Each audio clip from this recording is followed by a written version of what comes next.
Today on Independent Wrestling Profiles, we're talking with the Strong Arm Ahmed.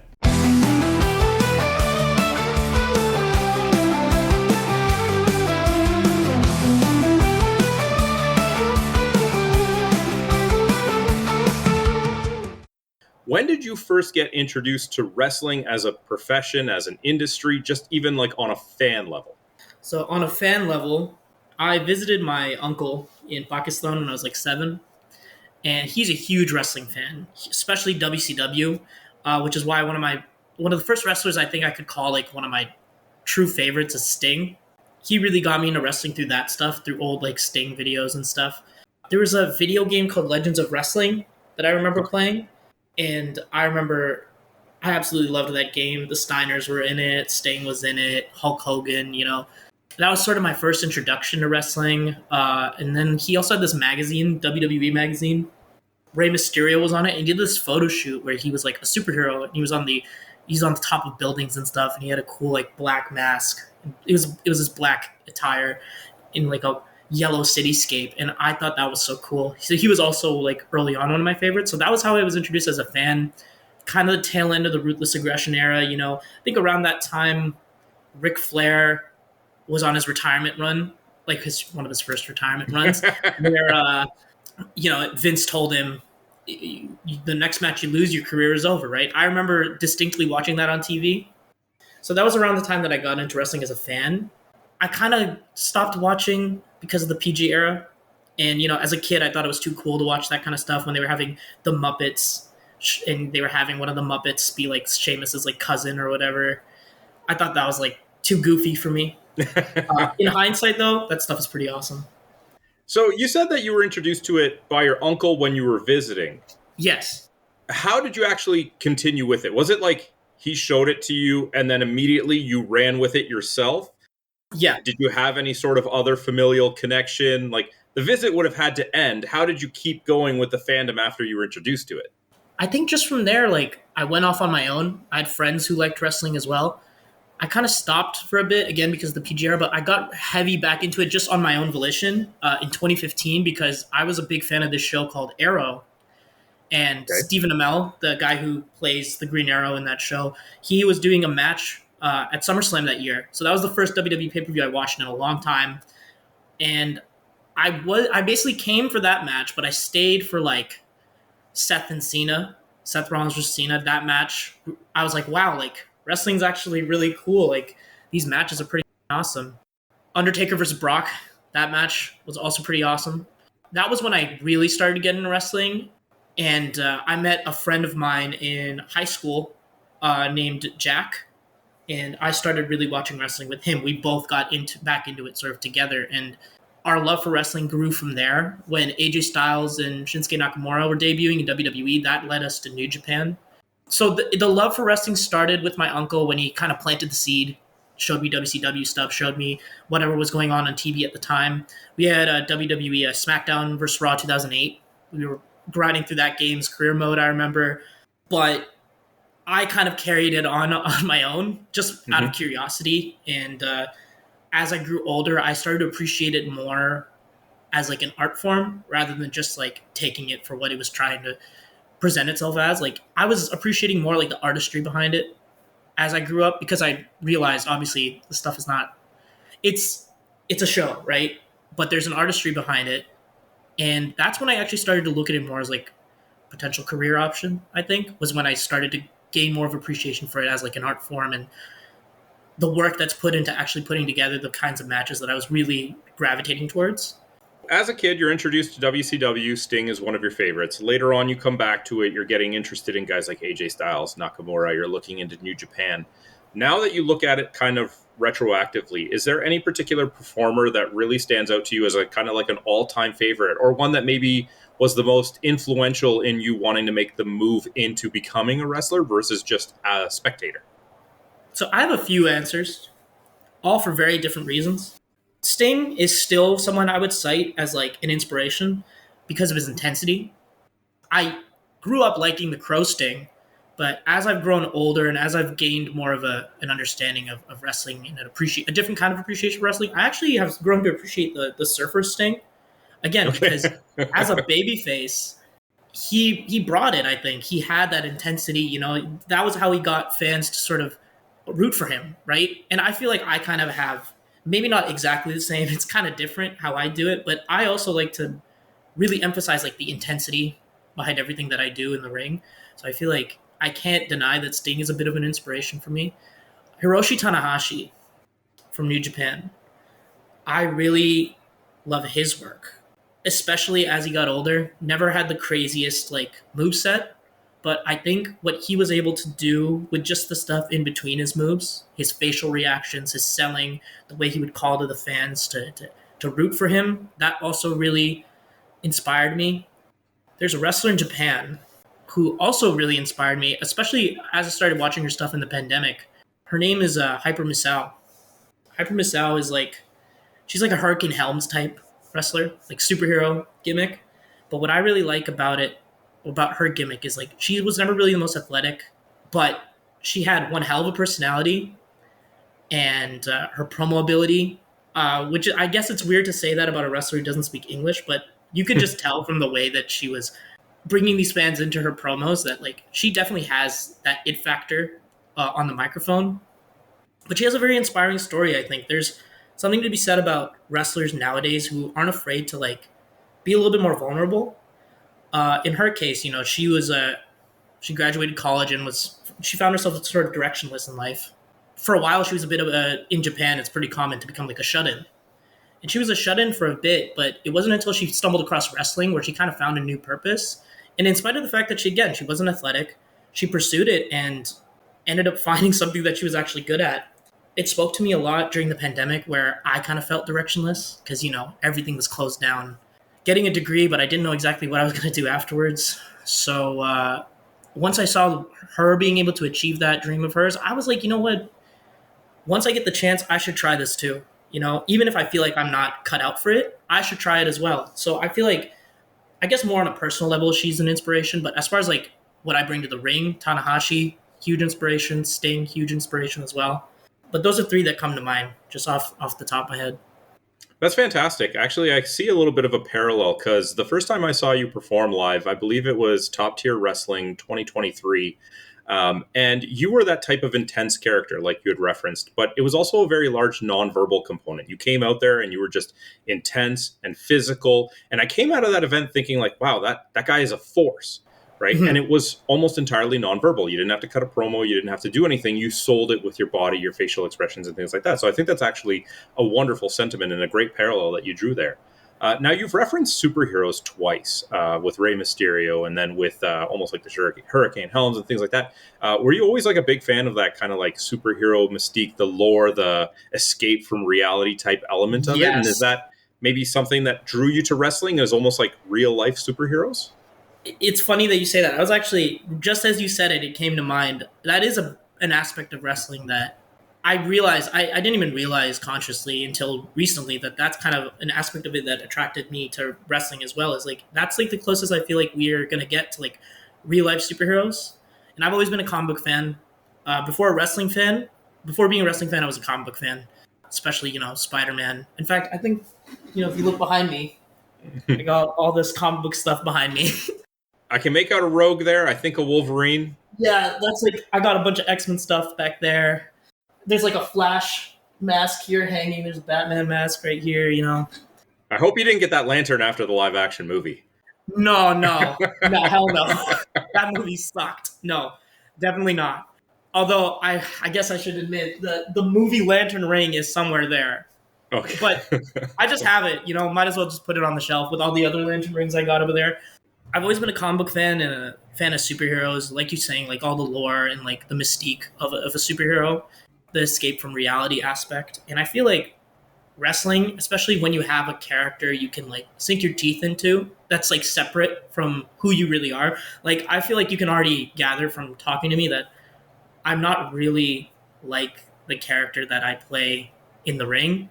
He's really loud. I mean, I guess I'm really loud too, but like a lot less verbal than I am in real life. In fact, that's a bit of a thing that I'm trying to like learn to keep separated. Is like the way I talk in real life versus the way I talk when I'm wrestling. I don't want it to be one and the same.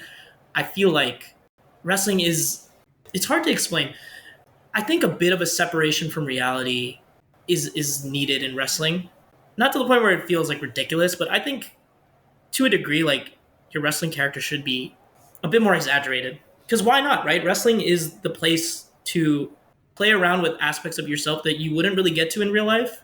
So it's not just an escape from reality for the people who are watching it. It's also kind of an escape from reality for like us, I think, as the performers. Like we get to sink our teeth into these characters and express ourselves in a way that we wouldn't get to in our everyday lives. You know, you hear a lot of people who become wrestlers, they talk about how their character is like an accentuation of themselves, like it's them dialed up to an 11. I think to a degree that's true for like any wrestling character. When we find that character that we want to sink our teeth into, it's us expressing ourselves in a way that convention and societal norms wouldn't allow us to. Not just because of superheroes, but I think just generally that feeling of wanting an escape or like a release. That's a big part of why I still want to be a wrestler, I think. Yeah.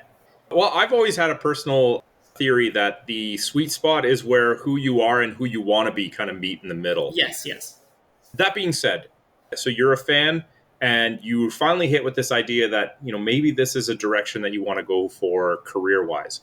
How do you take the first step to make that a reality? What brought you to actually getting into wrestling training? It's a bit of a rocky road. I originally was in school with intention to become a doctor. That didn't really work out. um, Fresh out of high school, went into university, like a lot of people do. My first year, which was a rough transitional period for me. Things got a lot tougher. I was living on my own for the first time. I think I just, you know what, I might as well even say, I fell into a depression. My grades were slipping. I got into this rut where I was going to sleep at like 8 a.m., waking up at like 6 p.m., would never see the sun. The only thing I was doing consistently was going to the gym because I started working out when I was like 14, like in high school. That was the only thing I was doing consistently, but I was like lost because the one path in life I thought I had, which was going to med school, becoming a doctor, I feel like I was already failing at it, like right off the bat. I decided, you know what, I got to do something. I got to find something I feel passionate about because I don't think I'm passionate about trying to become a doctor. I like the idea of helping people and like being of service to the community, but maybe just not in that way. But I thought about how much I really was like getting into wrestling. And I was like, now that I think about it, it would be cool to try that out for myself. So when I was 17, I started training at a school in Toronto. I won't say what school. That's okay.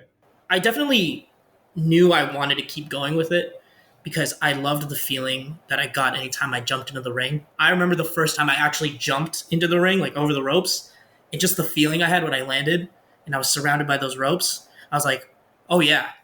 But I was 17. I was young. I still had some things to figure out outside of wrestling, and it was an intimidating environment.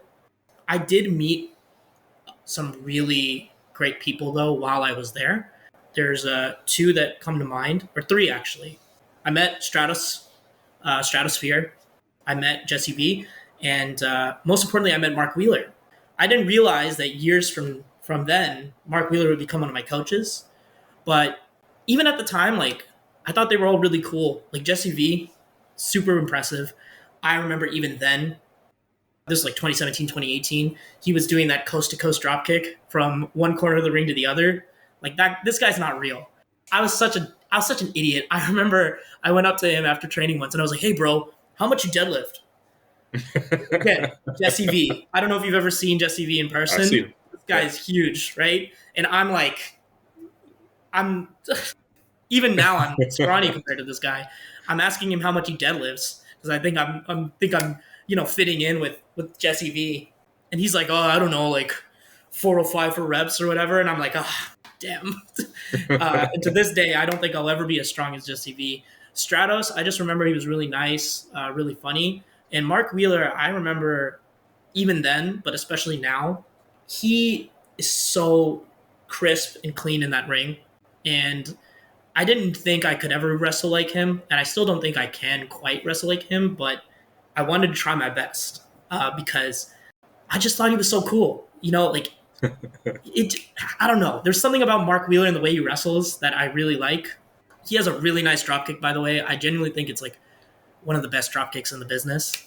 If you look back on my social media, you'll see like anytime I see him perform, there's a tweet or a message going out. One of the best drop kicks in independent wrestling, Mark Wheeler. Like I think one of the best dropkicks in wrestling, full stop. I'll the even say that. athleticism is absurd. Yeah, but I also, as I've grown and as I've gotten to train under him, he knows how to do so much with the basics of wrestling, and everything that he does. I feel like it's stuff that any wrestler can do, but he just knows how to put it together in a way that no other wrestler can. Like just seeing his thought process of how he comes up with spots and stuff. I think it's an unparalleled like ability. I haven't seen anyone do it the way he does it, and I've really grown an appreciation for that as I've gotten to train under him. But yeah, basically, so I started at a school in Toronto, trained for a few months, felt like I needed some time to grow as a person. So I went back. I decided to change my approach to what I was doing in school. I was no longer interested in becoming a doctor. I've actually graduated with a degree in criminology and bioethics. This year, I graduated. Oh, congratulations. And I'm studying to take the law school entrance exam. So we'll see how that works out. But yeah, like I still wanted to finish school and stuff, so I stopped wrestling for a bit. Then the pandemic happened, so that stopped me for a bit. And when things were opening up again, and I was like, all right, I'm going to try this wrestling thing, I saw Battle Arts. I went into Battle Arts thinking it was still like this shoot style wrestling school, like Yuki Ishikawa and things like that. And because I was getting into Japanese wrestling a lot more during the pandemic, and I was like, oh, it'd be cool if I'd learned under Yuki Ishikawa. I didn't realize that Yuki Ishikawa wasn't in Canada anymore. He was in Japan. And I was in for just straight up pro wrestling training, which honestly was a blessing in disguise. I don't think I'd be a good shoot style wrestler. I think I'm much better the way I wrestle now.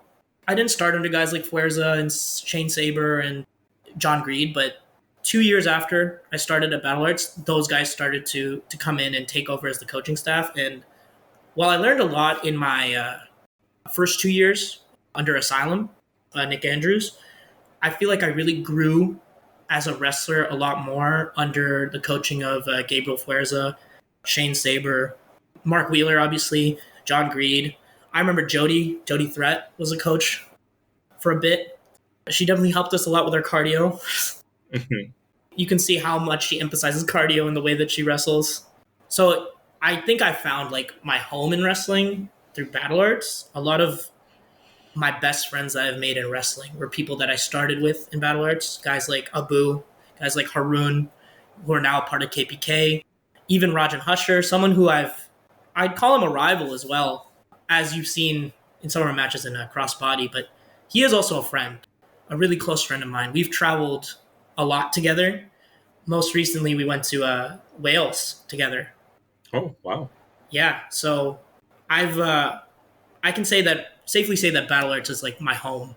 If anyone asks me like what my home base is as a wrestler, it's Battle Arts. It's Battle Arts Academy, and I'm proud to say that. Rajan is absolutely fantastic with the fan interaction. I don't think people appreciate just how good he is at getting the fans involved in the show. But I do want to reflect a little bit on that training and maybe even kind of embrace some of the vulnerabilities. As you're going through training, as you're going to multiple different schools, is there any element of the industry that perhaps you were having a little bit more difficulty with? Maybe it was because you didn't anticipate it being such a large component of it once you got into it. Not to say that you couldn't accomplish it, maybe it just required a little bit more work, but what were some of the bigger obstacles for you when you were actually getting going in the actual training? At first, it was just like being athletic enough. I was never good at sports. I have played sports in the past, but I wasn't particularly good at any of them. I used to swim both competitively, and I was also training to become a lifeguard for a bit, and worked as a lifeguard for a bit. I played rugby. I sucked at rugby.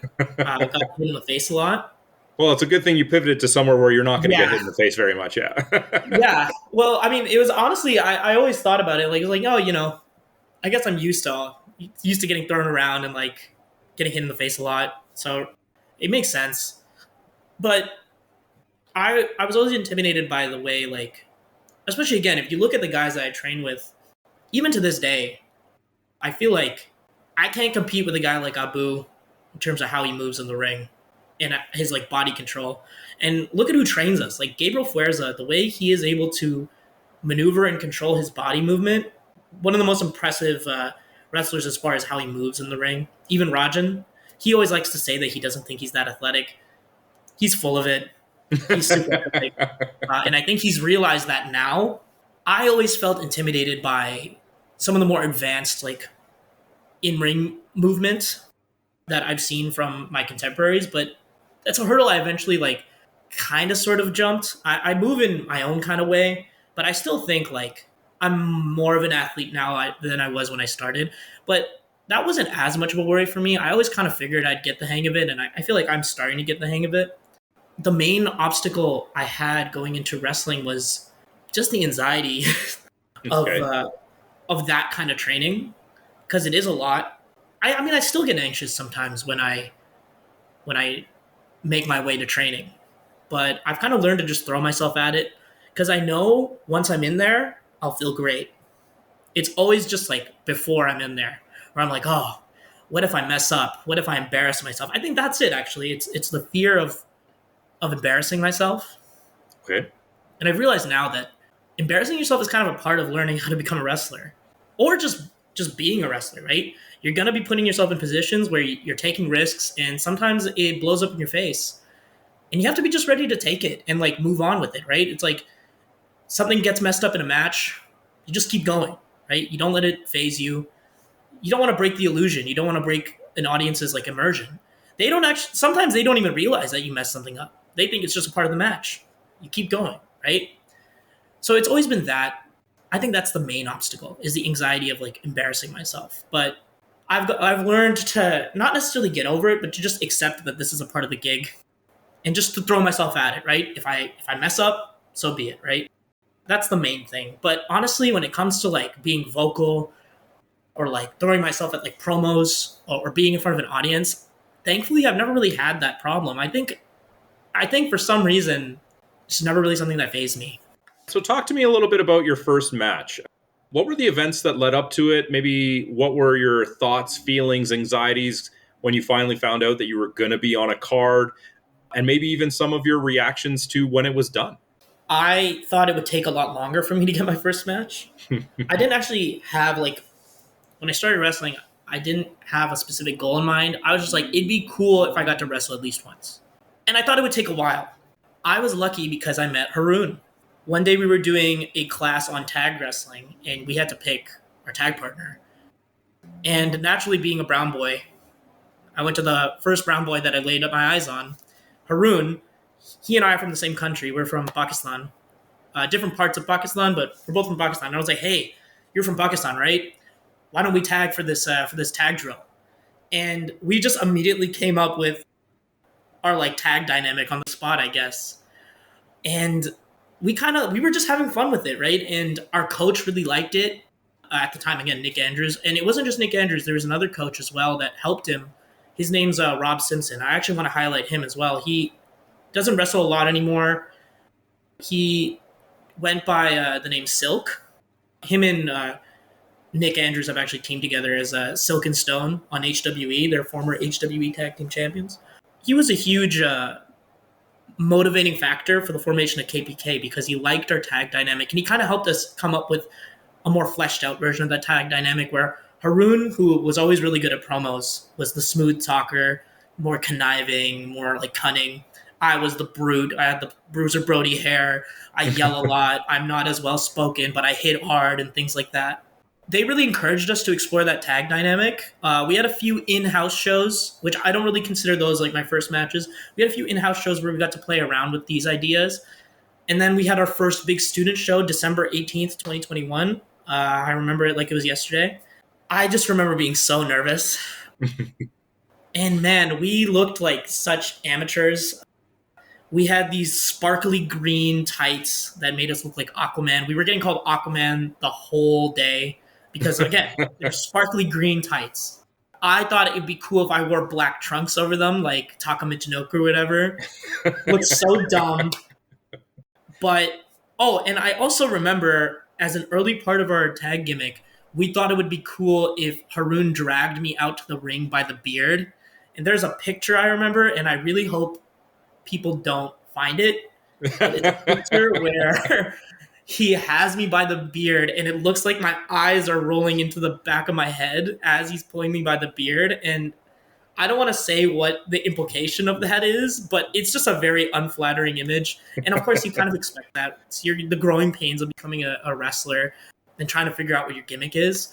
I remember I had this traditional bushto hat on. I forgot what it's called, and I'm really ashamed of that. I've forgotten what it's called, but it fell off my head as we did our tag entrance pose. Man, everything about our our like presentation when we debuted was just off. We've definitely grown into a much more refined KBK, not just because of the new members, but also because we realized we don't need to be as cartoonishly foreign as we thought we needed to be when we started. We were really leaning into that. I came out with the Pakistani flag. I had it behind me. Like, oh man, it was weird. And we wrestled Boris Krobos and one of his many tag partners. His name was Mick Kozak.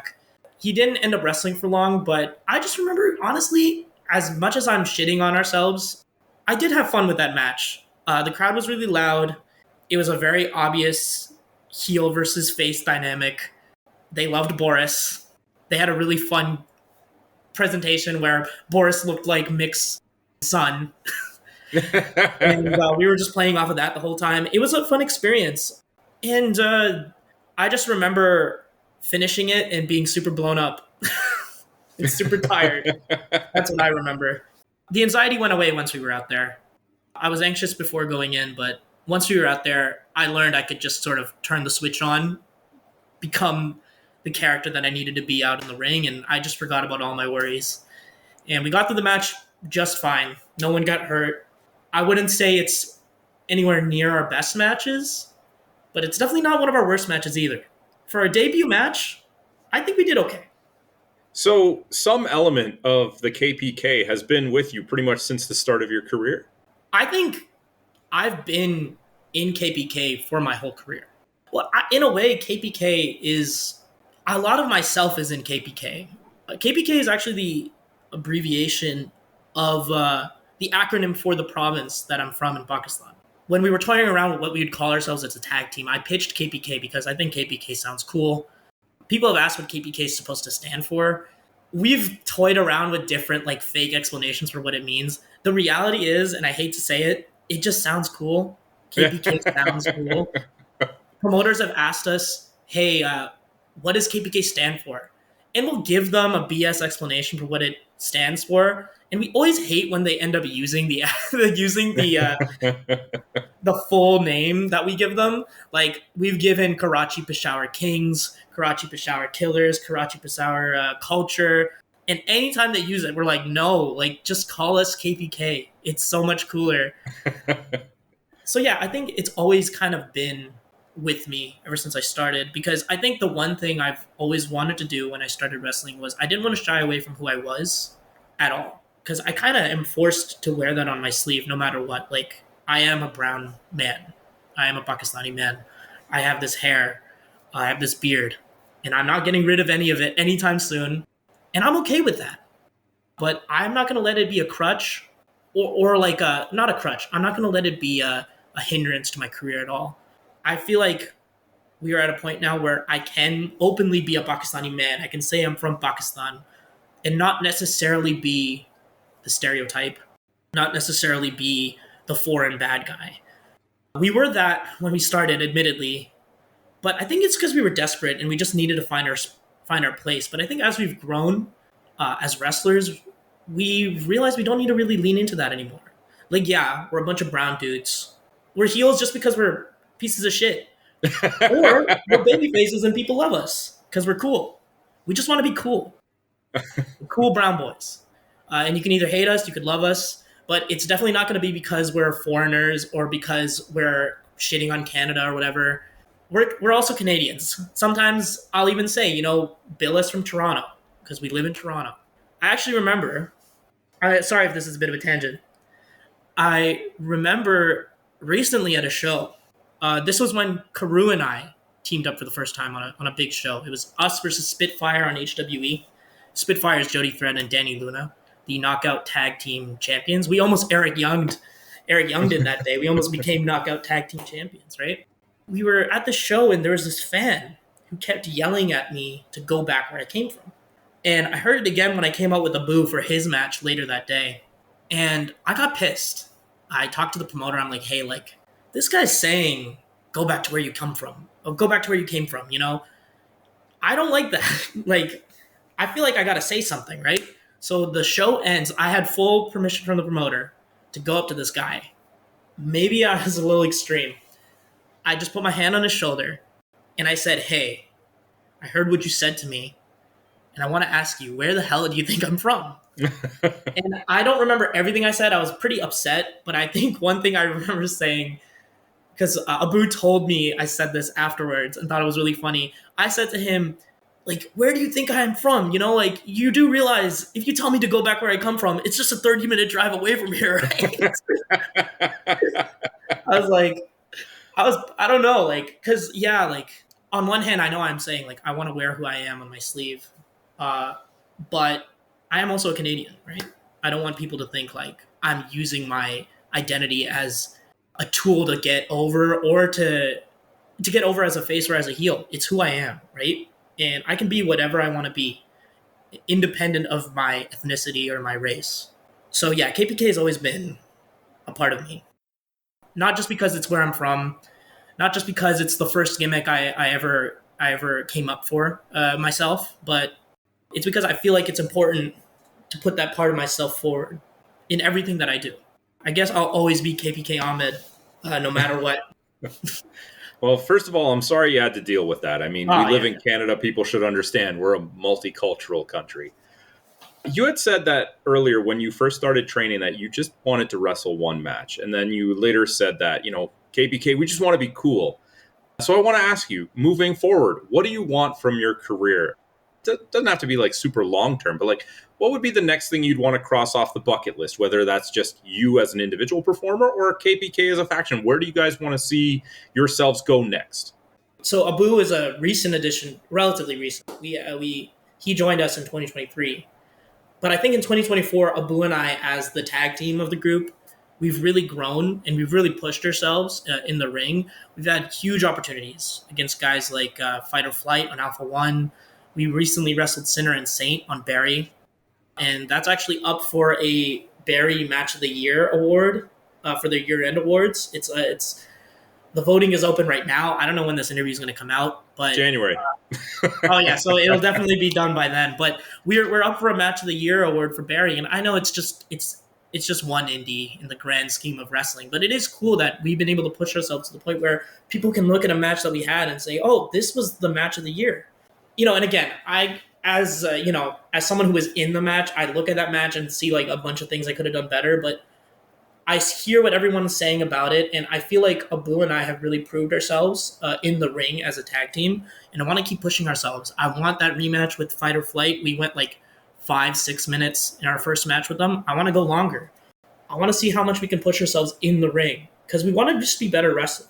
I think that's part of the cool factor, right? It's like not just the way you look, but if you can go, so to speak, right? I want to be one of those kinds of tag teams.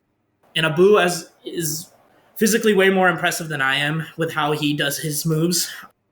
He always pushes me, and I just want to keep up with him as I'm going in there. So that's a personal goal, is to just keep pushing myself in the ring, whether it's by making sure I can keep up with him or whoever else I get to share the ring with. We recently traveled to Wales. We've gotten some of our first international opportunities.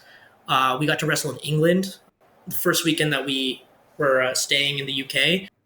And this past weekend, I got to wrestle in England again, and I also got to wrestle in Wales for New Wave. New Wave is the school that's run by the likes of Wild Boar Hitchman, Danny Jones. You know, those guys were on NXT UK. Flash Morgan Webster, Mark Andrews, Danny Luna, and another really great coach there, Brendan Bronco White. The training that they do over there is some of the best training I've ever gotten to experience for myself. And I realized after this trip that to grow as wrestlers, but also have more fun in wrestling, as great as it is in Ontario, you kind of have to get out of the Ontario or even just the Canadian wrestling bubble and experience what wrestling is like in other parts of the world. Wales was like my first taste of wrestling outside of Canada, outside of North America, and I want more. So another trip to the UK, obviously, but I want to go to Mexico, and I think most of all, if I had to just boil it down to one thing, I really want to go to Japan. I want to have a nice Japan run. I feel like I could kill it there. I know Bryce Hansen. He's awesome, by the way. Super talented guy. He did the NOAA tryout that they had recently. I forgot what state in the U.S. it was, but he went. He bet on himself. He did that tryout. He is going to be going to Japan next year. I hope next time there's a tryout of anything along those lines, like for NOAA or for any other Japanese company, I'm gonna try to do that too. I want to see if I can also get a chance to wrestle in Japan or to at least train in Japan. Right? Again, like there's different flavors of wrestling. There's different approaches to wrestling. There's different audiences you can wrestle in front of, and I want to get to experience all of it because I feel like that's the only way you're really gonna grow as an in-ring performer. And also, I feel like it's the only way I'm gonna grow as a person is to really like get out of my bubble, is to travel more, to experience different parts of the world, and to do it on my own and kind of bet on myself. So that's one of my main goals right now is to travel more and to experience more of the world outside of Canada in wrestling and to push myself. So you've managed to have quite some experiences so far in a young career. Is there a particular moment, match, opportunity that you had where you just had to kind of stop? It was a surreal moment and like a holy shit moment where you were like, I can't believe I'm doing this. I can't believe I'm in the ring with this person. I can't believe that this is happening at such an early stage. Like, what would be the big highlight that you've experienced thus far? There's a there's an answer that immediately comes to mind, and it's Ring of Honor, right? I remember we got all three of us got the email for AEW extras work, and I have this little thing called imposter syndrome. So for every second of the process of getting this AEW extras work, I didn't actually think it was going to happen. It was ridiculous. Like I remember thinking that there was going to be some problem with my blood work and they weren't going to let me in. I remember thinking, okay, like they'll let us in, but there's no way they're gonna have us wrestle, right? And it was a pretty tough day too. I remember I got like 1 hour of sleep, and it was the month of Ramadan, which for us Muslims means you can't eat from sunrise to sunset. But we had like a couple hours. The first couple hours of the drive, we were able to eat and drink, but we had to stop once the sun was up. We came to the venue, and we were just kind of like, oh, like no way they're gonna let us wrestle. Let's just enjoy catering. We're here. It's my first time doing any kind of extras work for a big wrestling company. I wanted to just take in that moment because even that for me was like a big accomplishment. Like I said, this is a guy who only just wanted to wrestle a match, and now I'm here backstage for AEW. I remember walking into the locker room and like seeing like Katsuyori Shibata, a wrestler who I love, getting to shake his hand, seeing him and Will Ospreay in the same locker room. I'm like, what the hell am I doing here? I'm just some like indie wrestler from Ontario who yells a lot. That's my claim to fame of any kind. As a niche indie wrestling, I can't even call myself a celebrity. It's like I'm just a guy who's on indie wrestling shows. But yeah, like I remember we were at catering and Abu's stuffing his face with cookies. I'm not able to eat anything because I'm fasting. Haroon's not able to eat anything because he's fasting. And a producer that we were talking to comes up to us and goes, all right, KPK has a match. It's going to be you guys against Top Flight.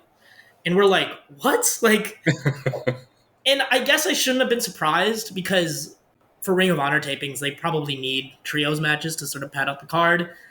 And we're a trio. We have matching gear and everything. Of course, they're going to put us in a match. But I'm thinking in my head, I'm like, all right, this match is going to be a squash. We're just going to listen to what they tell us to do. And that's it, right? Nothing else. I don't have to think about it. Nope. They take us to the ring. They introduce us to Top Flight. They're like, all right, you guys have 20 minutes. Put together this match. we actually had to put together the match.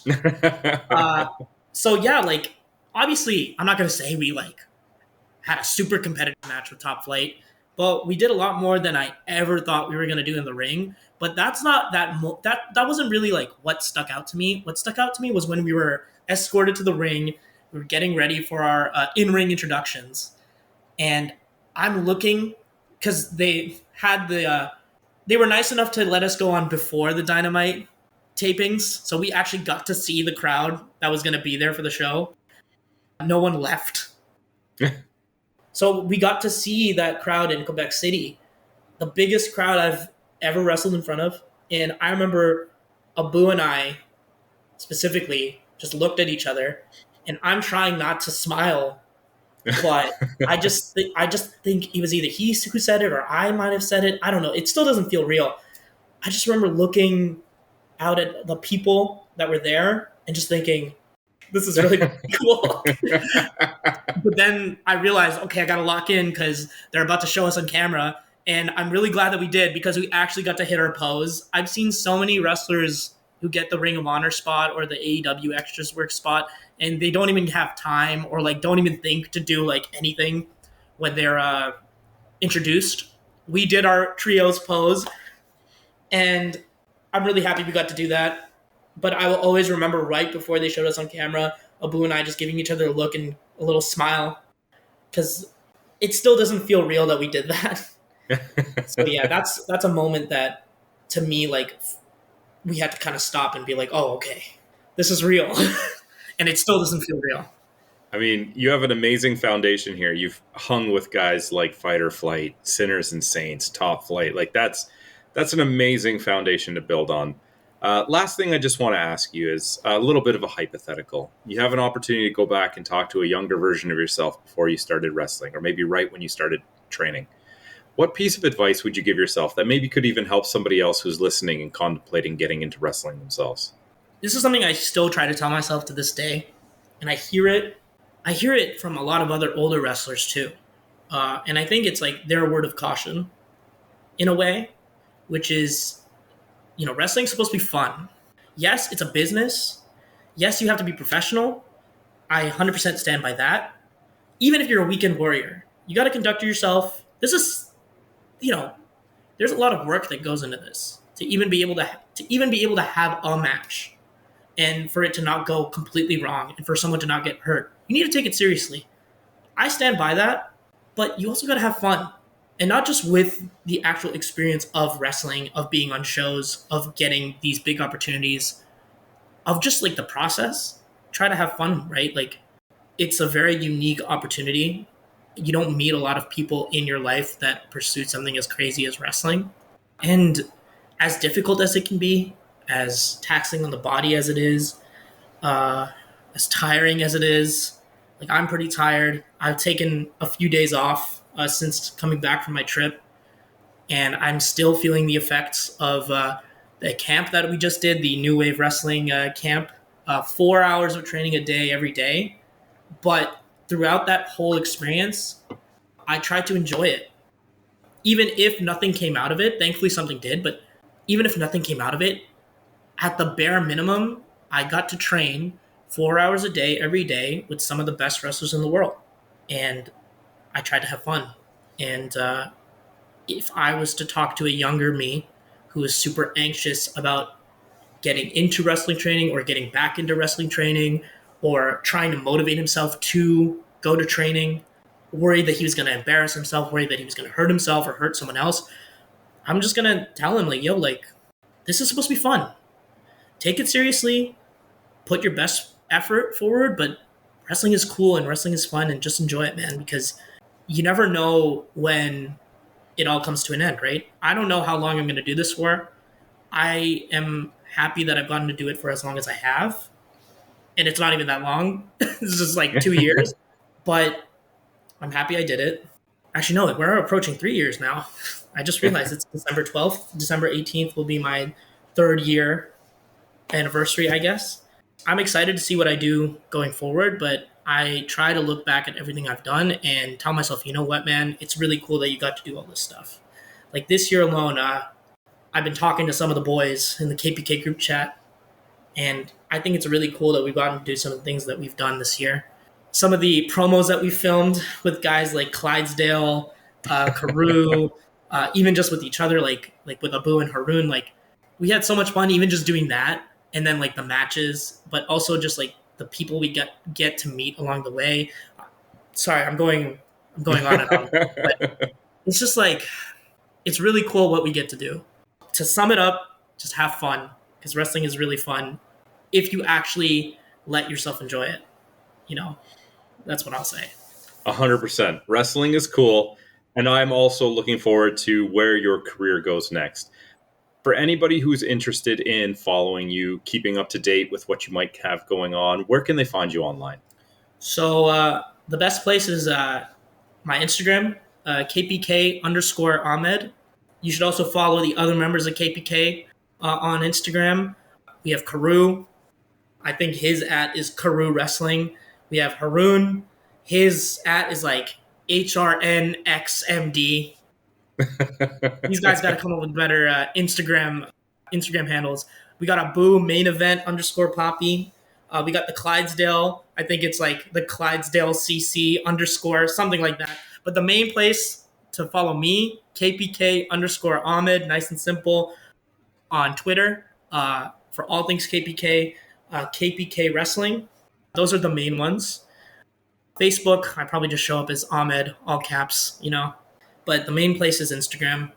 Twitter would be like a close second, or I guess it's called X now. Those are the places where you can reach me. So yeah. Well, I just want to say thank you so much for doing this. I appreciate you taking the time. It was an absolute pleasure. Thank you so much for listening to me ramble. Thank you for tuning in to Independent Wrestling Profiles. Please help out the show if you can with a like, subscription, or review. We'll see you next time.